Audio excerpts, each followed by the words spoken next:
Hello, and welcome to Jonathan Tobin Daily. I'm JNS Editor-in-Chief Jonathan Tobin. Thanks for joining me for another discussion on the most pressing issues in the Jewish world. Please like, subscribe, and give us good reviews when you listen to the show. Now let's get started. President Donald Trump is often at his best when he discards conventional wisdom and what the experts say is the only solution to any given problem. That was clearly the case when, during a 20-minute question and answer session with reporters on Air Force One on the way back from his visit to the site of the California wildfires, he said that both Egypt and Jordan should admit some of the Palestinian Arabs in Gaza as refugees. As far as the president was concerned, it was just a matter of common sense. Quote, "I'd like Egypt to take people, and I'd like Jordan to take people," Trump said. Quote, "You're talking about probably 1.5 million people. We just clean out the whole thing," unquote. Trump said that he had spoken to King Abdullah II of Jordan, saying, quote, "I said to him, I'd love for you to take on more because I'm looking at the whole Gaza Strip right now, and it's a mess. It's a real mess." Trump went on to say that the Middle East has had many conflicts over centuries. He said resettling, quote, "could be temporary or long-term," unquote. What's more, he continued, something has to happen. It's literally a demolition site right now. Almost everything's demolished and people are dying there. So I'd rather get involved with some of the Arab nations and build housing in a different location where they can maybe live in peace for a change, unquote. It's an inherently sensible solution, both because of the devastation in Gaza and the likelihood that no matter how much aid is poured into the Strip in the coming years, most of it will be used by Hamas to prepare for the next round of fighting with Israel by building more terror tunnels, fortifications, and armaments. Indeed, although contrary to the normal practice of war in which a combatant, especially one like Israel, which was invaded on October 7th, is not considered responsible for feeding and caring for a hostile enemy population, the Jewish state has allowed convoys of aid to enter Gaza throughout the war. Most of it, however, was stolen by Hamas and various other criminal elements. That theft, coupled with the resale of vital supplies intended to go to hungry Palestinians, has helped fuel Hamas's efforts to rebuild its military after Israel decimated its fighting power. The claims about Palestinian casualties supplied by Hamas and mimicked by the corporate Western media are exaggerated. The same is true of the false reports about Gazans starving. The latter was also given the lie by the footage of the barbarous parades and demonstrations organized by Hamas as hostages were released. Yet even if we assume that many of them are in a bad way, Trump's idea of giving them shelter and new lives elsewhere is the most humanitarian approach to their plight. His idea is more or less the opposite of what the international community, the U.S. foreign policy establishment, the Arab and Muslim world, and the Palestinian Arabs themselves have said is acceptable. Even in the face of the massive devastation in Gaza caused by the war that Hamas started on October 7, 2023, an international consensus accepted by the Biden administration takes it as a given that the Palestinians who live there must remain in place. Nothing, not the conditions there or the prospect of continued rule by the Hamas terrorist organization, something that has been made more rather than less likely by the ceasefire hostage deal that Trump pushed himself, has been allowed to shake it. Why?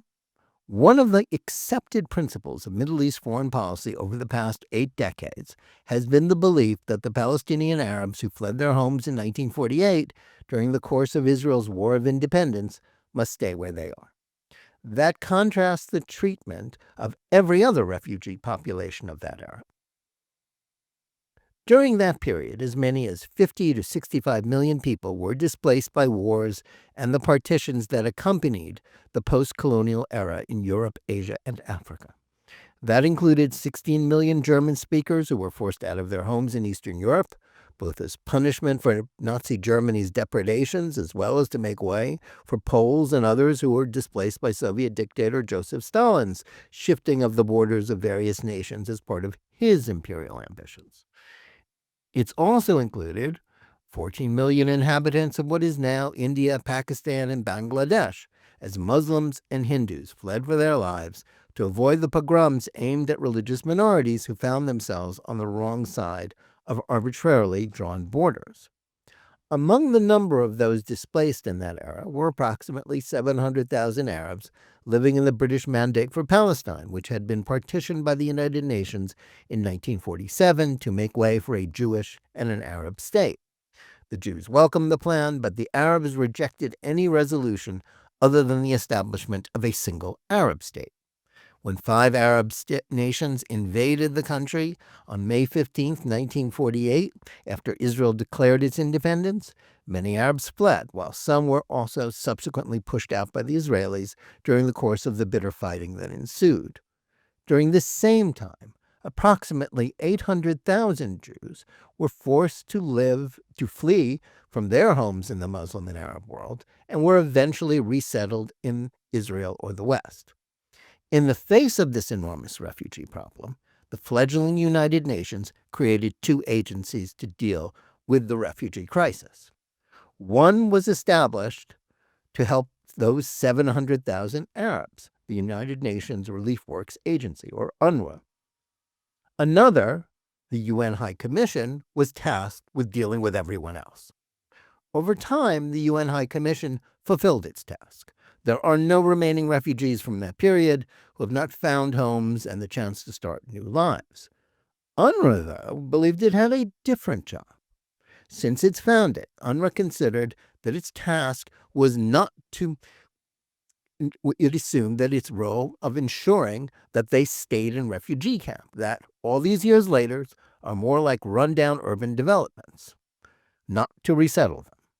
Maintaining them in such conditions kept open the theoretical possibility that, unlike the tens of millions of other refugees in the 1940s, they would return to their former homes and essentially rewrite the history of the conflict with Israel. That attitude resulted in a situation in which UNRWA was not just educating generations of Palestinians to hate Israel and demand its destruction. It also became thoroughly infiltrated by Hamas, with a number of its employees taking part in the October 7th atrocities and using its facilities to imprison Israeli hostages. From the start, they were assisted in this effort by the Arab states that hosted the refugee camps. They refused to offer the Palestinians citizenship in their countries. That included Egypt, which occupied Gaza in 1948, Jordan, which occupied the territories of Judea and Samaria, the West Bank of the enlarged Jordanian kingdom, and both Syria and Lebanon, where refugee camps were also found. And that's the way it remained for 75 years, with the original refugees now largely replaced by their grandchildren and great-grandchildren, who, contrary to legal precedent, are also accorded the status of refugees rather than merely as their descendants. The largest number are in Gaza, where they have sat waiting impatiently for Israel to be destroyed so they could turn the clock back to 1948 or even 1917, when the British Empire first offered its support for the creation of a Jewish national home with the Balfour Declaration. Were the problem of the Palestinian refugees merely one of compensation or the creation of a separate Palestinian state alongside Israel, the conflict would have ended long ago. Israel and the United States offered the Palestinians independence and statehood in the year 2000, and repeated it with advantages twice more during the next decade. Even Trump offered the Palestinians a state with his 2020 Peace to Prosperity plan, though with less generous terms than Presidents Bill Clinton, George W. Bush, or Barack Obama were willing to give them. Each time, their supposedly more moderate leaders, Yasser Arafat and then Mahmoud Abbas, said no to such offers. That was in part because the descendants of the original refugees weren't willing to settle for anything less than a right of return and Israel's destruction. That refusal is integral to the Hamas charter that demands both Israel's extinction and the genocide of its Jewish population. Many of them are still waiting to go home to a place their ancestors fled 75 years ago, and which is now a different country, largely inhabited by the descendants of Jewish refugees who were themselves forced to abandon their homes in countries dominated by Arabs and Muslims. Can Trump's idea be implemented? Under the current circumstances, it's highly doubtful. Both Egypt and Jordan are technically at peace with Israel, but they are unlikely to go against the age-old Arab consensus about the imperative of Palestinian refugees being allowed to swamp Israel. Jordan's population is already mostly Palestinian, and King Abdullah is in constant fear of them conspiring to overthrow him, much as they tried to do to his grandfather Hussein in the 1970s. Egypt has maintained a blockade of Gaza, not so much to halt the flow of supplies to the Strip.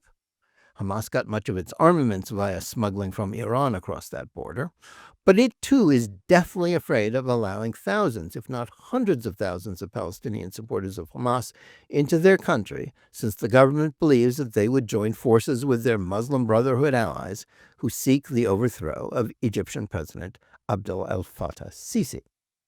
Palestinian leaders from Fatah, which autonomously rules West Bank areas where Jews don't live, and Hamas and other even more extreme groups will also never go along with this idea, since it contradicts their doctrine that mandates that the suffering of their people so the war can continue against Israel.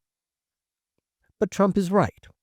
The only reason why the Israeli-Palestinian conflict continues is because the Palestinians don't want any solution that will force them to live in peace alongside Israelis, let alone recognize the legitimacy of a Jewish state, something that will be required if true peace is ever to be reached. Trump succeeded in brokering the Abraham Accords in 2020 with 4 Arab and Muslim-majority countries by essentially leaving the Palestinians out of it, which left them unable to continue to hold the rest of the region hostage to their enduring intransigence.